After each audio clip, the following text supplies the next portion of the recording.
7장입니다. 하나님의 말씀 에스겔 37장 1절에서 14절 말씀입니다. 우리 한 절씩 서로 교독하시겠습니다. 제가 먼저 보겠습니다. 여호와께서 권능으로 내게 임재하시고 그의 영으로 나를 데리고 가서 골짜기 가운데 두셨는데 거기 뼈가 가득하더라. 나를 그 뼈 사방으로 지나가게 하시기로 본즉 그 골짜기 지면에 뼈가 심이 많고 아주 말랐더라. 그가 내게 이르시되 인자야 이 뼈들이 능히 살 수 있겠느냐 하시기로 내가 대답하되 주 여호와여 주께서 아시나이다. 또 내게 이르시되 너는 이 모든 뼈에게 대언하여 이르기를 너희 마른 뼈들아 여호와의 말씀을 들을지어다. 주 여호와께서 이 뼈들에게 이같이 말씀하시기를 내가 생기를 너희에게 들어가게 하리니 너희가 살아나리라. 너희 위에 힘줄을 두고 살을 입히고 가죽으로 덮고 너희 속에 생기를 넣으리니 너희가 살아나리라. 여호와인 줄 너희가 알리라 하셨다 하라. 이에 내가 명령을 따라 대언하니 대언할 때에 소리가 나고 움직이며 이 뼈 저 뼈가 들어맞아 뼈들이 서로 연결되더라.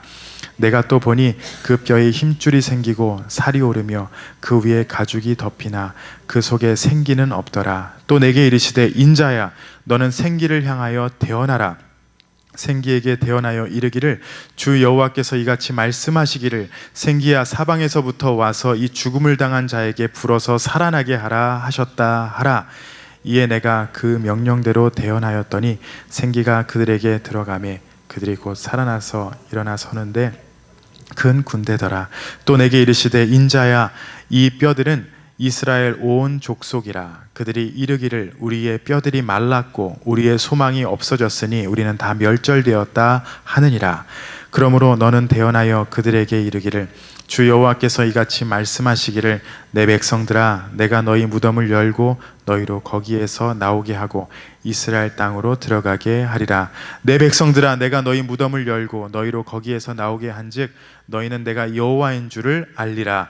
내가 또 내 영을 너희 속에 두어 너희가 살아나게 하고 내가 또 너희를 너희 고국 땅에 두리니 나 여호와가 이 일을 말하고 이룬 줄을 너희가 알리라.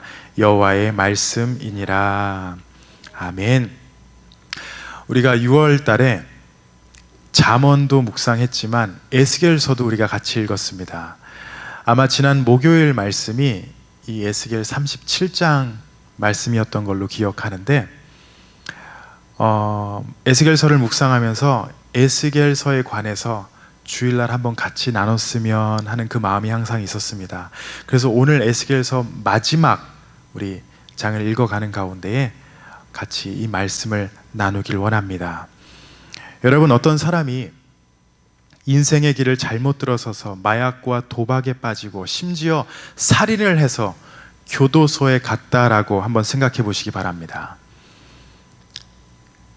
그 사람이 감옥에 가면 아마 이 사회에서는 어떻게든 그 사람을 가르치고 회복시켜서 후에 다시 정상적인 삶을 살 수 있도록 방법을 마련해 줍니다. 그런데 여러분, 솔직하게 그 사람이 변할 수 있을까요? 마약 중독자가 마약을 다 끊고 정상적으로 살아갈 수 있을까요? 도박 중독자가 아니면 정신 이상자가 그렇게 될 수 있을까요? 제가 중고등부 예배 때 물어봤습니다. 너네 마약 해봤니? 하고 자연스럽게 물어봤어요. 애들이 막 너무 기분 나쁜 그런 듯한 모습으로 좀 목사님 왜 이러시지? LA에서 물어보면 다릅니다. 그래서 조심스럽게 아이들한테 물어보니까 감사하게 우리 학생들이 전혀 그런 거에 관심이 없고 친구들이 하는 애들도 있대요. 그런데 전혀 그런 데 손을 안 대고 있다라고 그런 고백을 해서 우리 학부모님 되시는 분들에게 안심을 한번 시켜드립니다. 그 사람들을 보면 아마 불가능하지 않을까. 왜냐하면 우리 주위에 실패한 사람들이 너무나도 많잖아요. 마약 중독자들이 어떻게 회복할 수 있을까? 제가 고등학교, 대학교 시절에 선교단체에서 마약 중독자들을 많이 돕고 함께 교제했습니다. 한국분들, 브라질에서 한국분들이 많이 중독자들이 많았었어요. 저보다 5살 많으신 형님이 한 분 계셨는데 제가 그분을 7년 동안 알고 지냈습니다. 그 형님뿐만 아니라 부모님과 동생 둘을 알고 있었는데요. 부모도 포기했었습니다. 부끄러워서 어디 가서 아들 얘기는 안 했어요. 큰아들 얘기는 안 했어요. 둘째 아들 자랑, 그리고 막내딸 자랑. 근데 저는 처음에 큰아들이 있는 줄도 몰랐습니다. 그분이 어떻게든 끊어보고 싶어서 그 선교단에 들어와서 우리들과 교제하며 성경 공부하고 어떻게든 마약하는 사람들을 가까이 하지 않으려고 노력을 했는데, 그러한 노력 가운데서도 마약을 계속 하더라고요. 심지어 얼마만큼 심각해졌냐면은 그런 다짐을 하고 교회에 와가지고 동생들에게 돈을 빌립니다. 나 지금 버스비를, 나 지갑을 안 갖고 왔네. 뭐 버스비 좀 줄 수 있을까? 그런 식으로 매주. 사실 그러면 그래요? 제가 모시다 드릴게요. 그렇게 얘기를, 나 지금 버스 타고 가야 돼. 그리고 안타까운 건 차를 타고 한인타운에서 저희 집으로 가는 그 길에 그 형님이 길에서 서성거리며 길거리에서 차들을 향해서 더 구걸하고 눈은 시뻘건 상태로 마약을 하고 계셨습니다. 절대 안 변할 것 같은 분이셨어요. 근데 2001년도에 제가 미국으로 오는 그 당시에 그분이 한국으로 가셨어요. 재활 프로그램. 브라질에선 도저히 안 되겠다 싶어서 한국으로 보냈습니다. 한국에 가서 몇 년 동안 재활 프로그램을 하시고 신학교를 가서 지금 한국에서 개척하시고 담임 목회자로 섬기고 계세요. 저는 정말 제가 변한 것도 기적이지만 그분이 변한 건요, 저뿐만이 아니라 브라질에 있는 제 친구들이 정말 하나님은 살아계시다, 그분을 보고, 그 형님을 보고 많이 놀라게 됐습니다. 근데 그분이 딱 한 가지 지키는 게 있어요. 뭐냐? 자기는 절대 브라질 안 간다. 왜냐하면 아직까지 연약하다는 거 알아요. 브라질 가면 어디 가면 딱 마약을 살 수 있다는 걸 알기 때문에, 그 맛을 알기 때문에 이제는 하나님 앞에서 변화된 삶을 살아가지만 절대 거기에 안 가겠다. 그리운 친구들이 있고 그리운 고향이긴 하지만 브라질에 안 가겠다. 이렇게 고백을 합니다. 오늘 본문 말씀을 보시면요, 선지자 에스겔은 하나님의 말씀에 따라서 많은 사람이 죽어있는 죽음의 골짜기를 방문하게 됩니다. 그냥 보통 시체들이 아니에요. 한두 명 죽어있는 상태가 아니었습니다. 죽은 지 오래된 뼈들만 남아있는 그런 장소에 하나님께서 에스겔을 보내십니다. 1절, 2절에 에스겔이 본 것을 보여주는데요. 여호와께서 권능으로 내게 임재하시고 그의 영으로 나를 데리고 가서 골짜기 가운데 두셨는데 거기 뼈가 가득하더라. 나를 그 뼈 사방으로 지나가게 하시기로 본즉 그 골짜기 지면에 뼈가 심이 많고 아주 말랐더라. 이 뼈들이 누구였냐? 11절이 말해주는데요, 바로 이스라엘 온 족속이다라고 하나님께서 말씀하십니다. 에스겔의 환상입니다. 하나님께서 이스라엘 백성이 지금 이런 마른 뼈와 같이 영적으로 죽어있다라는 것을 보여줬어요. 북이스라엘은 이미 몇백 년 전에 다 망했었고요, 남유다는 지금 망하고 예루살렘을 뺏긴 상태에서 나라가 없어진 상태입니다. 바벨론이란 강대국이 포로로 다들 잡고 있었습니다. 아무 소망이 없었어요. 지금 이스라엘이 영적으로, 육적으로 이런 상태다. 하나님께서 확실하게 보여주신 것입니다. 좀 더 여러분들이 이해를 쉽게 하기 위해서 그 당시에 남유다 백성이 얼만큼 멸망했냐, 일제시대 때 우리 민족이 당한 것 그 이상으로 아무 소망이 없었다라는 겁니다. 이제 끝이다. 그 누구도 이 민족을 다시 세울 수 없었던 상황이 바로 남유다가 바벨론에게 망했을 때의 상황입니다. 북이스라엘은 이미 혼혈이 돼가지고 누가 유대인이고 누가 이방인인지 모르는 상태였어요. 근데 남유다는, 바벨론은요 혼혈 정치를 하지 않고 그냥 그들을 보존해 줬어요. 어디서? 바벨론에서. 여러분, 지금 이스라엘 백성이 예루살렘 그 땅을 지키려고 하는 게, 그들은 그 땅이 있어야 자기네 민족이 살아있다라고 생각하거든요. 근데 그 당시에 예루살렘을 뺏겼습니다. 그리고 포로로 끌려갔어요. 그러니 나라가 망했고 이 마른 뼈와 같이 살아날 수 없는 그런 상황이었다라는 겁니다. 얼마만큼 절망스럽고 비참한 상태인 것을 에스겔에게 보여주신 것입니다. 중고등부 아이들이 무슨 무서운 영화 보는 것 같다라고 이렇게 얘기를 했어요. 뼈들, 죽은 사람들. 그리고 하나님께서 에스겔에게 3절에 이렇게 질문하십니다. 인자야, 이 뼈들이 능히 살 수 있겠느냐? 말도 안 되는 질문을 하세요. 내가 봐도 하나님, 에이, 그냥 지금 죽어서 어떻게 흔들어서 치료해서 나는 사람이 아니라 뼈예요, 뼈.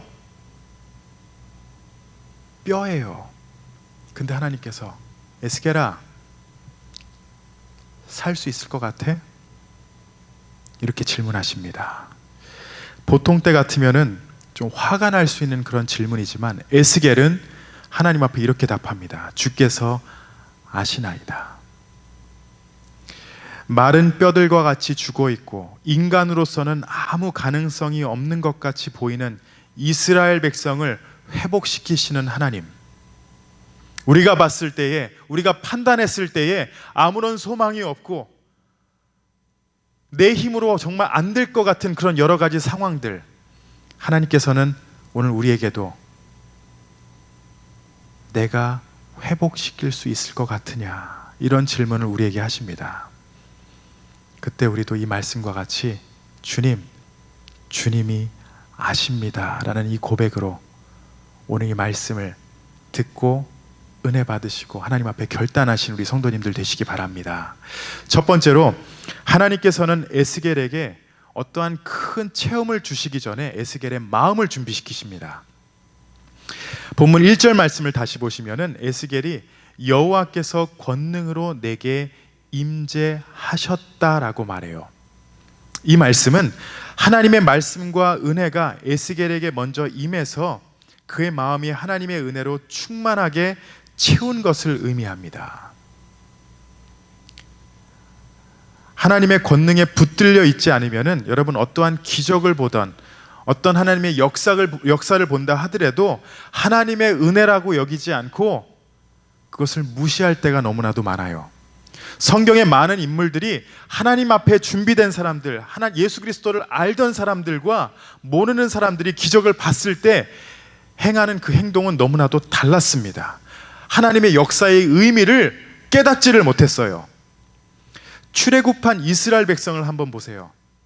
10가지의 그 재앙을 직접 목격하고 출애굽을 한 후에 홍해 앞에 섰습니다. 홍해를 건넜어요. 그런데 그 모든 기적을 봐도 마음이 준비되지 않으니까 불평불만이었죠. 여러분은 그 기적 가운데 하나만이라도 봤었으면 정말 하나님을 뜨겁게 믿을 수 있겠다라고 여기겠지만 아니에요. 하나님은 우리의 마음을 준비시켜 주십니다. 우리가 봐도 몰라요. 여러분의 삶 가운데 일어나는 하나님의 기적, 하나님의 역사, 우리 마음이 준비됐을 때 하나님의 은혜구나, 하나님이 인도하고 계시구나, 그때야 비로소 우리는 깨달을 수 있습니다. 예수님 당시에 여러 가지 기적이 일어났습니다. 사람들이 많이 따랐어요. 예수님께서 부르시지도 않았는데 그 사람들은 내가 제자입니다, 그렇게 고백하며 따랐습니다. 그런데 막상 예수님께서 그들에게 다가가서 진리를 전해요. 예수님의 메시지가 무엇인지 자세하게 가르쳐 주려고 하니까 어떠한 반응을 보이냐? 예수님 너무 어려워요, 나 더 안 할래요 하고 예수님을 떠납니다. 예수를 만나는 것, 하나님께서 우리의 마음을 준비시켜 주시는 것이 이만큼 너무나도 귀합니다. 여러분들이 이 교회 다 앉아 계세요. 교회 출석하십니다. 얼마만큼 성숙하고 준비되어 있는지 저는 잘 몰라요. 그런데 교회에서 우리가 감당하고 가장 소중하게 여겨야 되는 것은 바로 여러분들이 하나님을 만나는 것입니다. 여러 가지 봉사에 앞서서 여러분들이 하나님의 사랑을 깨닫고 하나님이 어떠하신 분인지를 알고 하나님의 영이 우리 안에 거했을 때에, 준비된 마음이 있을 때에, 그때야 비로소 깨달을 수 있다라는 겁니다. 여호와께서 권능으로 우리에게 임하시는 것, 이것이 너무나도 중요합니다. 하나님은 이렇게 먼저 에스겔을 준비시키시고요, 그를 뼈가 가득한 골짜기로 데리고 가셨습니다. 2절 말씀을 보시면은 나를 그 뼈 사방으로 지나가게 하시기로 본즉 그 골짜기 지면에 뼈가 심이 많고 아주 말랐더라. 히브리어 원문을 보시면요, 에스겔이 본 그거를 얼마만큼 디테일하게 설명하냐면은 이렇게 봤다가 아니라 한 번에 볼 수가 없어서 사방을 둘러보았다라는 겁니다. 그만큼 뼈가, 이스라엘 백성이 다 죽어 있었더라는 거예요. 한눈에 볼 수 없을 만큼 아주 마른 뼈들이 그 자리에 있었습니다. 그리고 하나님은 잔인하게도 에스겔에게 질문하십니다. 인자야, 이 뼈들이 능히 살 수 있겠느냐? 여러분은 어떻게 대답하시겠습니까? 말도 안 되는 그 상황에서 하나님은 질문하세요. 이거 살 수 있을 것 같니?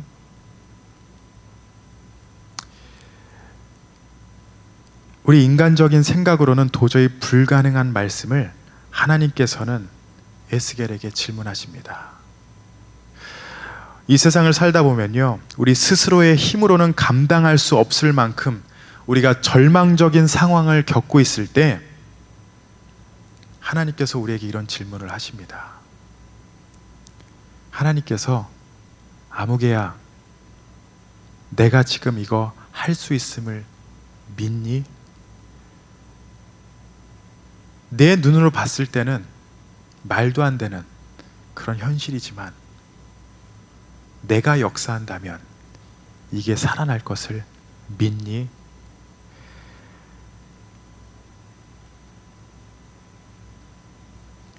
너의 가정과 자녀와 직장과 건강과 삶의 모든 일들, 비현실적인 것 같은, 나의 힘으로 절대 감당하지 못하고 해결할 수 없는 그런 일들이지만 살아날 수 있음을 믿니? 이런 질문을 하십니다. 근데 이런 질문을 들으면 우리의 답은 거의 이래요. 하나님, 그냥 해결해 주시면 안 돼요? 하나님 알잖아요. 왜 나를 이렇게 비참하게 만듭니까? 그냥 해주시면 안 돼요? 하나님, 그냥 힘들어 죽겠습니다. 하나님, 나를 사랑한다고 하시면서 왜 이런 절망적인 일들을 겪게 하십니까? 이렇게 말할 수 있습니다. 그리고 더 나아가 하나님이 원망스럽게 보일 때가 있어요. 그런데 중요한 것은 하나님께서 이런 질문을 하시는 이유가 있다라는 겁니다. 에스겔을 데려가셔서 보여주시고 얼마만큼 이스라엘의 상황이 절망스럽고 이스라엘 백성의 모습이 영적으로 그렇게 메말라 있는지, 아무런 소망이 없는지를 직접 보여주시는 이유가 있어요. 그리고 이 질문 가운데 우리에게 요구하시는 영적인 자세, 영적인 답이 있습니다. 오늘 본문 말씀에서 선지자 에스겔은 하나님, 이것은 말도 안 되는 말씀입니다. 이미 다 죽어있는 뼈들이잖아요. 이렇게 대답하지 않았습니다. 에스겔은 전적으로 하나님을 의지하는 가운데 믿음으로 고백을 해요. 3절 마지막 부분에 에스겔이 이렇게 답합니다. 내가 대답하되 주 여호와여, 주께서 아시나이다.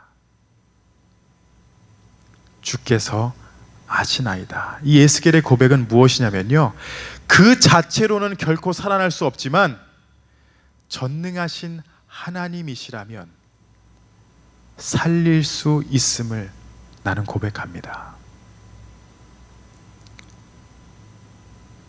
이 세상엔 방법이 없습니다. 내 생각으로는 어떻게 이게 살아날 수 있는 그런 이론이 없어요. 그런데 하나님이시라면, 전능하신 하나님이시라면은 나는 믿습니다.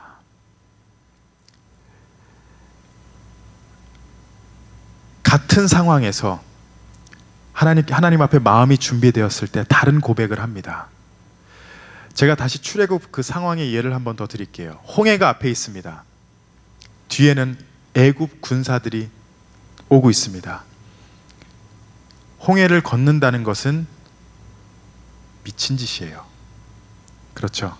돌아서서 애국 군사와 싸우는 것, 그냥 조금 발버둥 치다 한번 죽어보자라는 겁니다. 이스라엘 백성은 어떻게 했어요? 그 당시에 모세를 원망했을 겁니다.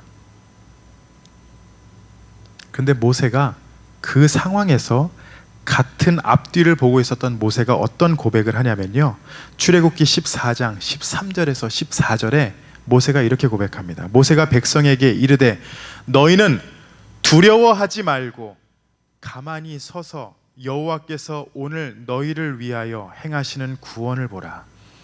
너희가 오늘 본 애굽 사람을 영원히 다시 보지 아니하리라. 여호와께서 너희를 위하여 싸우시리니 너희는 가만히 있을지니라. 앞뒤가 막힌 것은 모세도 그렇고 이스라엘 백성도 똑같은 상황이었어요. 모세가 조금 다르게 살았던 게 아닙니다. 그 상황이 달랐던 건 아니에요. 같은 현실을 모세는 하나님의 역사로 바라봤습니다. 하나님의 뷰로 바라봤어요. 인간적인 방법은 없지만 하나님 역사하실 거죠. 나는 기다립니다. 이것이 바로 모세의 고백이었습니다. 하나님의 역사하심과 그 권능을 믿는 자에게는 불가능이란 없습니다. 후에 여호수아가 이 상황을 비슷하게 동일한 믿음으로 적용하는 그런 모습도 있습니다. 여러분, 믿음이 무엇입니까? 믿음이 무엇이에요? 이 믿음이란 단어를 여러분 어떻게 정의하시겠습니까? 믿음은요, 우리 인간은 할 수 없지만 하나님은 하실 수 있다는 것을 고백하는 것이 바로 믿음입니다. 그래서 내가 믿습니다라고 고백하면서 내 생활, 내 삶이 전혀 그런 것과 같이 않을 때는 내 믿음을 의심해 봐야 돼요. 여러분, 구원을 한번 보세요. 구원은 내가 할 수 없다라는 것을 여러분 아시잖아요. 하나님으로부터 시작해서 예수로 인하여 우리에게 내가 할 수 없음을 믿습니다. 하나님이 나를 구원하심을 믿습니다. 그래서 우리는 구원을 믿음으로 얻는 거예요. 내가 할 수 있는 거라면은 하세요.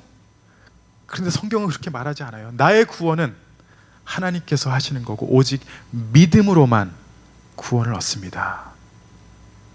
내가 이해가 돼서가 아니라 하나님은 전능하시기 때문에 하나님께 소망을 두는 것이 바로 믿음입니다. 믿는다면 맡기시고 살아가세요. 그게 바로 믿음의 삶입니다. 그런데 우리는 에스겔과 같이 전능하신 하나님을 바라보는 게 아니라 때에 따라 내 느낌과 생각 그리고 경험, 이게 앞서는 삶을 살아가고 있습니다.